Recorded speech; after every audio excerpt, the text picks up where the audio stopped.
बहुत बहुत स्वागत है प्यारे बच्चों आप सभी का एक बार फिर से हमारे इस न्यू क्लास में। प्यारे बच्चों आज हम अभी लेकर के आए हुए हैं बच्चों आप लोगों के लिए बच्चों क्लास 10th वालों का जो बच्चों 22 जुलाई को जो बच्चों आपका एग्जाम होने वाला है बच्चों उसका बच्चों यहाँ पे हम ओरिजिनल बच्चों क्वेश्चन पेपर लेकर के आए हुए हैं। ठीक है, ये बच्चों आप जो यहाँ पे देख पा रहे हैं ये बच्चों आपका ओरिजिनल बच्चों क्वेश्चन पेपर है। ये हिंदी का है बच्चों आपका पेपर।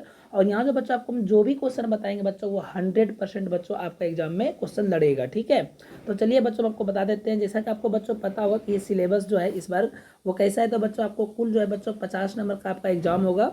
बच्चों आप देख पा रहे हैं हिंदी का सब्जेक्ट कोड बच्चों आपका 101 होता है। और बच्चों ये 50 नंबर बनाने के लिए बच्चों आपको 1 घंटे 30 मिनट का बच्चों समय दिया जाता है। ठीक है, तो चलिए बच्चों लेट ना करते हुए हम आपको क्वेश्चन की ओर बच्चों लेकर के आते हैं और आपको दिखाते हैं बच्चों कि इस बार के एग्जाम में आपका बच्चों क्वेश्चन किस प्रकार से पूछा गया है।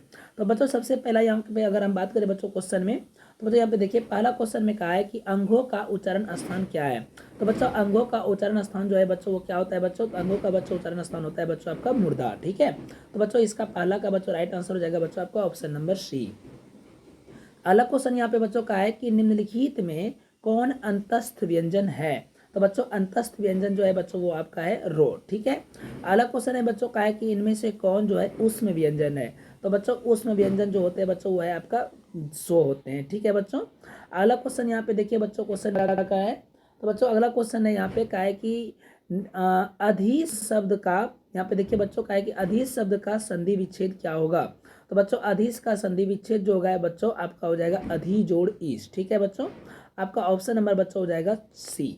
ओके, अगला क्वेश्चन को बच्चों यहाँ पे देख लीजिए। अगला क्वेश्चन में कहा है बच्चों कि सिंधुधीर्म जो है शब्द का संधि विच्छेद क्या होगा। तो बच्चों इसका संधि विच्छेद जो होगा बच्चों वो हो जाएगा आपका ऑप्शन नंबर सी होगा बच्चों, जो कि हमारा यहाँ पे डी जो होगा बच्चों वो राइट हो जाएगा। आपका हो जाएगा बच्चों सिंधु जोड़ उर्मी। ठीक है बच्चों, सिंधुर्मी हो जाएगा। ठीक है, सिंधुर्मी का बच्चों संधि विच्छेद क्या हो जाएगा बच्चों, सिंधु जोड़ उर्मी। अगला क्वेश्चन को बच्चों यहाँ पे देख लीजिए। अगला क्वेश्चन में बच्चों का है कि दिगंबर जो है, दिगंबर शब्द का संधि विच्छेद क्या होगा। तो बच्चों दिगंबर का संधि विच्छेद हो जाएगा बच्चों दीक जोड़ अंबर हो जाएगा। ऑप्शन नंबर बच्चों आपका हो जाएगा बी। अगला क्वेश्चन बच्चों यहाँ पे 7 नंबर क्वेश्चन को देखिए क्या कहा है बच्चों 7 नंबर क्वेश्चन में कि सिर चढ़ाना मुहावरे का अर्थ क्या है। तो बच्चों सिर चढ़ाना मुहावरे का अर्थ होता है बच्चों गुस्ताख बनाना। ठीक है बच्चों, ऑप्शन नंबर बच्चों हो जाएगा आपका बी। 8 नंबर बच्चों यहाँ पे क्वेश्चन को देखिए क्या कहा है क्वेश्चन में, कहा है कि हाथ पसारना मुहावरा का अर्थ क्या होगा। तो बच्चों याचना करना। ठीक है, यानी कि मांगना। ठीक है, याचना करना मतलब मांगना। तो ऑप्शन नंबर बच्चों हो जाएगा आपका डी। 9 नंबर क्वेश्चन बच्चों यहाँ पे क्या कहा है बच्चों, क्वेश्चन में कहा है कि आंख शब्द का पर्यायवाची कौन है। तो बच्चों आंख का पर्यायवाची बच्चों आंख को हम लोग लोचन के भी नाम से जानते हैं बच्चों, तो लोचन हो जाएगा। ठीक है, अगला क्वेश्चन यहाँ पे बच्चों देखिए कहा है कि अभिमान शब्द का पर्यायवाची शब्द कौन है। तो बच्चों अस्मिता जो है अभिमान का पर्यायवाची शब्द होंगे। अगला क्वेश्चन यहाँ पे बच्चों क्या कहा है कि इंद्र का पर्यायवाची शब्द क्या होगा। तो बच्चों इंद्र का पर्यायवाची शब्द जो होते हैं बच्चों होते सुरेश होते हैं। तो बच्चों आपका ऑप्शन नंबर हो जाएंगे बी। अगला क्वेश्चन में यहाँ पे कहा है बच्चों क्या कहा है, तो अगला क्वेश्चन में यहाँ पे कहा है कि मृग छौना शब्द का समास क्या होगा। तो बच्चों मृग छौना शब्द का समास हो जाएगा बच्चों तत्पुरुष समास। ऑप्शन नंबर ए हो जाएगा। अगला क्वेश्चन में बच्चों की तिमाही शब्द कौन सा समास है। तो बच्चों तिमाही शब्द जो है ये आपका बच्चों द्विगु समास है। ऑप्शन नंबर हो जाएगा बच्चों आपका सी। बच्चों यहाँ पे 14 नंबर क्वेश्चन को देखिए। 14 नंबर में कहा है कि कर्महीन शब्द में कौन सा समास है। तो बच्चों कर्महीन में जो है बच्चों ये आपका हो जाएगा बच्चों कर्महीन है ना, तो ये बच्चों आपका हो जाएगा बच्चों कर्मधारय समास। ठीक है, ऑप्शन नंबर हो जाएगा बच्चों ए। अगला क्वेश्चन को यहाँ पे देख लीजिए बच्चों। अगला क्वेश्चन में बच्चों यहाँ पे कहा है कि कपड़ा शब्द का बहुवचन क्या होंगे। तो बच्चों कपड़ा का बहुवचन हो जाएंगे आपके कपड़े। ठीक है, वृद्ध देखिए बच्चों का है कि वृद्ध शब्द का उल्टा कौन होगा। विलोम मतलब होता है बच्चों उल्टा, तो वृद्ध का बच्चों उल्टा हो जाएगा आपका बालक हो जाएगा। ऑप्शन नंबर बच्चों आपका ए होगा राइट आंसर। बच्चों 17 नंबर क्वेश्चन में कहा है, देखिए बच्चों कहा है कि जल में लगने वाली आग, जल में लगने वाली आग के लिए एक शब्द बताइए। तो बच्चों हो जाएगा बड़वा, बड़वा नल हो जाएगा। ठीक है बच्चों, ऑप्शन नंबर हो जाएगा आपका बी। ठीक है, अगला क्वेश्चन बच्चों यहाँ पे कहा है कि पंपाती जो थी बेहोश क्यों पड़ी थी। बच्चों वो तेज बुखार के कारण से बेहोश हो गई थी। आपका ये बी नंबर ऑप्शन में दिया हुआ है।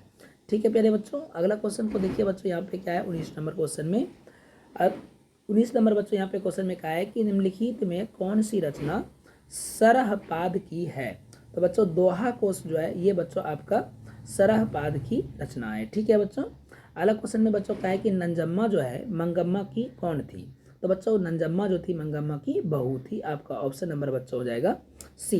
अगला क्वेश्चन पे आ जाइए बच्चों, 21 नंबर क्वेश्चन में हो जाएगा कि नागरी लिपि शीर्षक पाठ साहित्य की कौन सी विधा है। तो बच्चों ये निबंध है। ठीक है प्यारे बच्चों, क्या है बच्चों, तो निबंध है। अगला क्वेश्चन को देखिए बच्चों, कहा है कि लौट कर आऊंगा फिर कविता के अनुवादक कौन है। तो बच्चों इसका कविता का अनुवादक है आपका जीवानंदन दास। ठीक है। अगला क्वेश्चन बच्चों 23 नंबर यहाँ पे क्वेश्चन में कहा है कि मेरे बिना तुम प्रभु किस भाषा से अनुवादित है। तो बच्चों ये जो है आपका जर्मन भाषा से अनुवादित है। ऑप्शन नंबर हो जाएगा बच्चों आपका बी हो जाएगा। अगला क्वेश्चन को यहाँ पे देख लीजिए बच्चों, अगला क्वेश्चन में क्या कहा है कि बीजाक्षर काव्य संकलन जो है वो किनसे लिया गया है। तो बच्चों ये जो है अनामिका का बीजाक्षर काव्य का संकलन जो है वो अनामिका का किया गया है। ठीक है, अनामिका ने ही बीजाक्षर को लिखा है। अलग क्वेश्चन को यहाँ पे देखिए बच्चों, कहा है कि एक वृक्ष की हत्या जो है इस शीर्षक का कविता, ये जो शीर्षक जो कविता है एक वृक्ष की हत्या, ये किन्होंने लिखी है। तो बच्चों ये लिखे हैं आपके कुंवर नारायण ने। ठीक है बच्चों, कुंवर नारायण ने इन्हें लिखा है। बच्चों अगला क्वेश्चन कहा है 26 नंबर में कि ढाते विश्वास के कहानीकार कौन है। तो बच्चों इसका जो है कहानीकार जो है वो है सात कोड़ी होता। ठीक है बच्चों, तो ये बच्चों हमारा जो था ये आपका राइट आंसर होता है 26 का ए। बच्चों हम आपको यहाँ पे कुल मिलाकर के बच्चों 26 ऑब्जेक्टिव बता दिए हैं, जिसमें कि बच्चों आपको 25 ऑब्जेक्टिव एग्जाम में बना करके लाना है। ठीक है, और हम आपको बता देते हैं बच्चों कि आपको यहाँ पे कुछ ही समय के बाद बच्चों सभी सब्जेक्ट का इसी प्रकार से ऑब्जेक्टिव के साथ बच्चों सब्जेक्टिव भी आपको हम प्रोवाइड कराने वाले हैं। तो बच्चों आप हमारे चैनल पर नए हैं तो इसे सब्सक्राइब कर लीजिए। और बच्चों मिलते हैं फिर से एक न्यू वीडियो के साथ में, बने रहे हमारे चैनल पर। Bye bye, take care, see you.